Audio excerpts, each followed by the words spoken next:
Hello बच्चा लोग, आप लोग का हिंदी का पेपर कंप्लीट हो चुका है। 2026 सामान्य हिंदी का पेपर आप लोग देने गए थे। जितने भी बच्चों का सेट 302 बीजे आया है, तो आज उस पेपर को हम फटाफट से सॉल्व कर लेते हैं। बहुत ही शानदार पेपर आया है। आई होप अगर आपने थोड़ी सी भी पढ़ाई करी होगी तो आज का पेपर देख के आपको बहुत ही ज़्यादा मज़ा आया होगा। तो कुछ इस प्रकार से हम चलते हैं खंड का की तरफ, जो कि हमारे सामने आ जाता है। आपको पता है इसमें 5 प्रश्न होते हैं। तो पहला है आचार्य हजारी प्रसाद द्विवेदी की रचना है। आपके ऑप्शंस हैं चिंतामणि, पंच परमेश्वर या माँ चारुचंद्र लेख। तो आपको पता है कि पहले का जो जवाब है वो आपका हो जाएगा फोर्थ, चारुचंद्र लेख। इसी के साथ में दूसरा दिया है क्या भूलूं क्या याद करूं, यह आत्मकथा विधा है। तो आप सभी को पता है आपके ऑप्शंस है सुमित्रानंदन पंत की, डॉक्टर राजेंद्र प्रसाद की, हरिवंश राय बच्चन की या अज्ञे की। तो सेकंड का जो सही जवाब है वो आपका ऑप्शन नंबर थर्ड बिल्कुल सही हो जाता है, हरिवंश राय बच्चन। कि आपको पता है कि हमारे अमित भाई बच्चन जी के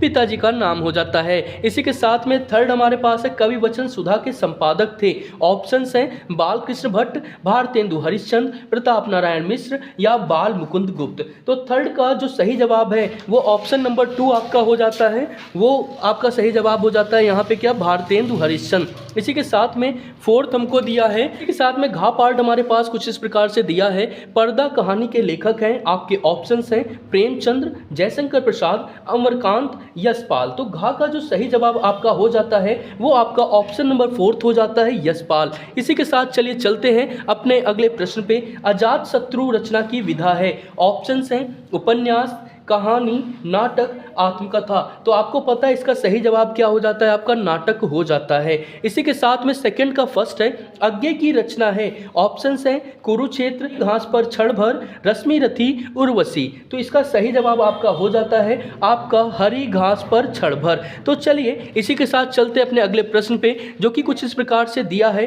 कामायनी में सर्गों की संख्या। आप सभी को पता है कि कामायनी में टोटल हमारे सर्गों की संख्या कितनी हो जाती है, 15 हो जाती है। इसी के साथ चलिए चलते हैं गा वाले पार्ट की तरफ। कुछ इस प्रकार से गा वाला पार्ट आ जाता है। संत काव्य धारा के प्रमुख कवि हैं, तो आपको बता देते हैं इसका जो सही जवाब है वो आपका हो जाएगा question option number third, Kabir Das. इसके साथ बात करते हैं घा वाले पार्ट की। सुमित्रानंदन पंत सुकुमार कवि हैं। ऑप्शंस हैं प्रकृति के, श्रृंगार के, ज्ञान के, भक्ति के। तो आप लोगों ने सुना होगा प्रकृति के सुकुमार कवि सुमित्रानंदन पंत जी को कहा जाता है। तो इसका सही जवाब आपका फर्स्ट हो जाएगा, सॉरी मैंने नीचे यहाँ पे फर्स्ट हो जाएगा, ठीक है। इसके साथ में आखिरी क्या है, राम की शक्ति पूजा के रचयिता हैं। तो ऑप्शंस हैं सुमित्रानंदन पंत, महादेवी वर्मा, सूर्यकांत त्रिपाठी निराला या गिरजा कुमार माथुर। तो आखिरी का जो सही जवाब है वो आपका ऑप्शन नंबर थर्ड हो जाएगा, सूर्यकांत त्रिपाठी निराला।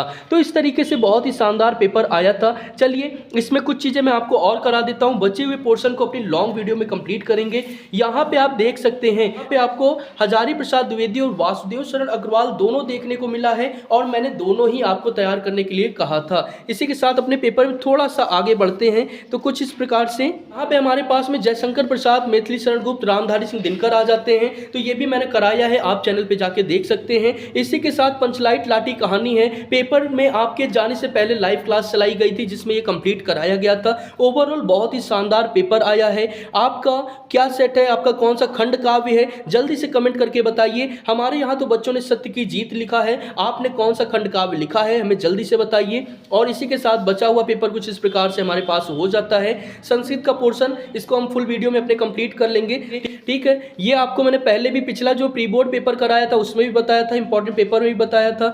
जिसका कभी अंत ना हो तो वो अनंत होता है, जानने की इच्छा रखने वाला जिज्ञासु होता है। इसी के साथ में शुद्ध करने के लिए दिया गया है हमको, तो शुद्ध करके हम क्या लिखेंगे यहाँ आप देख सकते हैं, ठीक है। क्या है, गुरु शिष्य के उज्ज्वल भविष्य की कामना करता है, ठीक है। तो यहाँ गुरु शिष्य के उज्ज्वल, तो उज्ज्वल गलत लिखा है, इसको आपको सही कर देना है।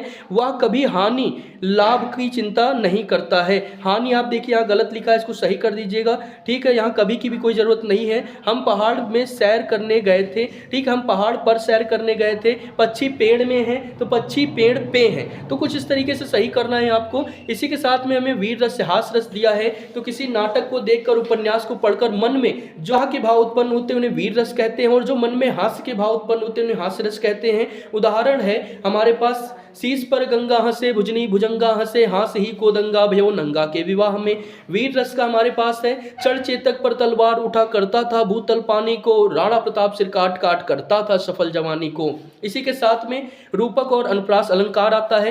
तो जहां उपमेय और उपमान में भेद रहित आरोप होता है वहां पे रूपक अलंकार होता है। और जब किसी वर्ण की आवृत्ति एक से अधिक बार हो परंतु प्रत्येक बार उसका अर्थ बदल जाए तो वहां पे अनुप्रास अलंकार होता है। रूपक का उदाहरण आपका होता है चरण कमल बंदो हरिराई, अनुप्रास का होता है चारुचंद की चंचल किरणें भी बच्चे लिखते हैं, आप वो भी लिख सकते हैं। ठीक है, कुंडलिया सोल्टा मैंने पहले ही करा रखा है। देखिए गली मोहल्ले की सफाई के लिए पत्र आ गया है आपके पास में, बैंक प्रबंधक को भी पत्र आ गया है, दोनों आपको कराए गए थे। यहाँ पे निबंध की बात करें, मेरे प्रिय कवि, पर्यावरण, बेरोजगारी और वृक्षारोपण, ये 3 आप जाइए देखिए, हमारे चैनल में पहले ही डाला गया था कि यही पेपर में आएगा। तो ओवरऑल पेपर बहुत ही ज़्यादा सिंपल आया है, जैसा हमने प्रिडिक्ट किया था उसी हिसाब से आया है। मिलते हैं पूरे सॉल्यूशन के साथ, तब तक बाय बाय, जय हिंद।